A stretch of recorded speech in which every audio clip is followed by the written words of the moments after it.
আসসালামু আলাইকুম প্রিয় শিক্ষার্থী বন্ধুরা। আজ আমি এসএসসি 2026 ইংরেজি প্রথম পত্র দিনাজপুর বোর্ডে যেটা এসেছিল তার ৩ নম্বর প্রশ্ন নিয়ে আলোচনা করব।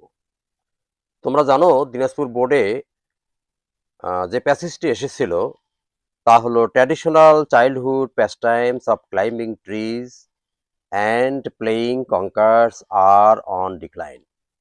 এটা এসেছিল তোমাদের ইউনিট 3 লেসন 3 থেকে। তো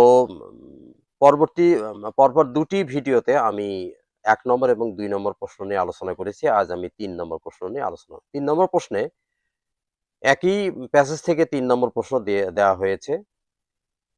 fill in each gap with a suitable word based on the text given above.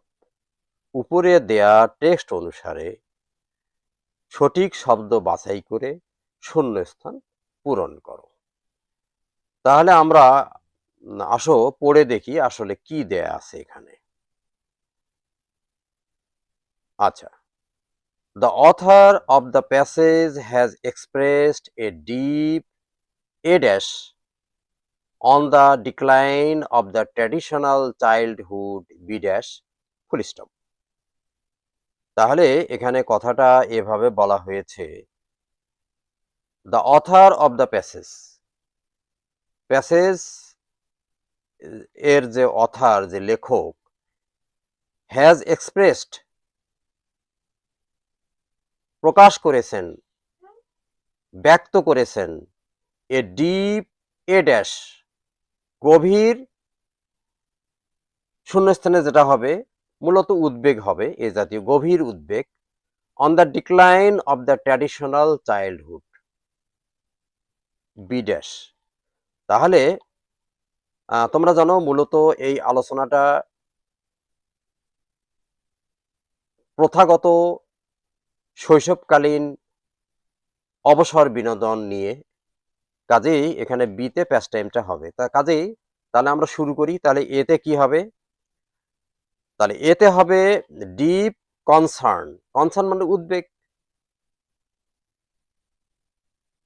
একটা বাক্য পড়লেই ওর যে প্রয়োজনীয় কথাগুলো কিন্তু এসে যায়। সেটা যদি তোমরা গুছিয়ে নিতে পারো তাহলে কিন্তু বাক্যটা সাজানো, শূন্যস্থান পূরণ করা কোনো ব্যাপারই না। তাহলে ডিপ কনসার্ন, এতে হবে concern on the decline of the traditional childhood, বিতে হবে past Times, childhood past time নিয়ে আলোচনা। কাজেই দেখো তোমরা এতে হলো কনসার্ন আর বিতে দিলাম আমরা প্যাস্ট টাইমস, এছাড়া হবে না।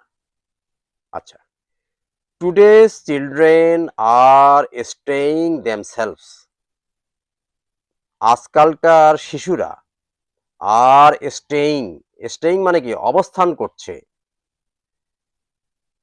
বা একটা অবস্থানে নিয়ে গেছে, দেমসেলফ তাদেরকে, ফার অ্যাওয়ে অনেক দূরে, ফার অ্যাওয়ে মানে অনেক দূরে, সি ড্যাশ, তাহলে ফার অ্যাওয়ে হলে ফ্রম হবে, নেচারের একটা প্রিপোজিশন এখানে হবে, ফ্রম নেচার, প্রকৃতি থেকে। তাহলে সিতে হবে from, from nature which may have a great negative, D ড্যাশে হবে ইম্প্যাক্ট, নেগেটিভ মানে নেতিবাচক একটা প্রতিক্রিয়া, ইম্প্যাক্ট অন দেয়ার এডুকেশন। তারপরে ই ড্যাশে হবে হেলথ, তারপরে কমা ওয়েলবিং অ্যান্ড সোশ্যাল স্কিলস। এখন আমি ব্যাখ্যা করে তোমাদের শোনাচ্ছি। তাহলে আমি আবার পড়ি। Today's children are staying themselves, একটি বাক্য দিয়েই কিন্তু তোমাদের সি ডি ই তিনটা শূন্যস্থান পূরণ করা হয়েছে। তাহলে today's children are staying themselves far away, আজকালকার শিশুরা তাদেরকে দূরে অবস্থান করতেছে, ফ্রম নেচার প্রকৃতি থেকে অনেক দূরে নিজেকে অবস্থান করাচ্ছে প্রকৃতি থেকে। তাহলে প্রকৃতি থেকে কেন, ঘটনা তো আমরা জানি যে এই প্যাসেজটার যে মূল থিম হলো যে বর্তমান শিশুরা প্রকৃতি থেকে নিজেদেরকে বিরত রাখতেছে, এটা হলো মূল কথা। তাহলে কাজেই আমরা এই সেন্সে বিষয়টাকে ধরতে পারি যে which may have a great, আচ্ছা তাহলে আমি যেভাবে বলবি যে ছিতে হবে from, from nature which may have a great negative, বড় রকমের নেগেটিভ নেতিবাচক, দিতে হবে ইম্প্যাক্ট, দিতে হবে ইম্প্যাক্ট, প্রতিক্রিয়া, প্রতিফল, বিরূপ প্রতিফল অন দেয়ার এডুকেশন, তাদের শিক্ষার ওপর। তারপরে তোমরা দেখো তোমাদের প্যাসেজে কিন্তু on their education, health, wellbeing and social skill আছে। কাজে তোমাদের প্যাসেজ পড়েই এটা পাবো আমরা।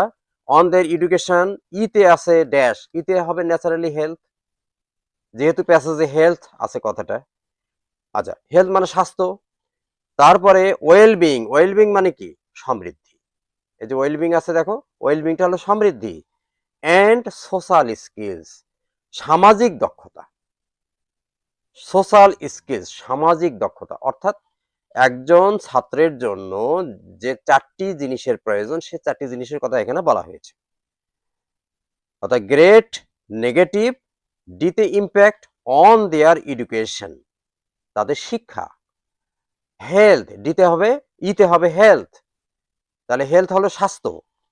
ওয়েলবিং, ওয়েলবিং মানে সমৃদ্ধি, যে কোনো ব্যাপারে মানুষের সমৃদ্ধি ছাড়া মানুষ কিন্তু বাঁচতে পারে না, মানুষের সমৃদ্ধি প্রয়োজন।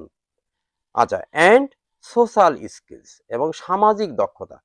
অর্থাৎ সোশ্যাল স্কিল বলতে এখানে বোঝায় একজন মানুষের বেঁচে থাকতে গেলে সমাজ সম্পর্কে, রাষ্ট্র সম্বন্ধে, পৃথিবী সম্বন্ধে, জনপদ সম্বন্ধে তাকে ধারণা রাখতে হবে।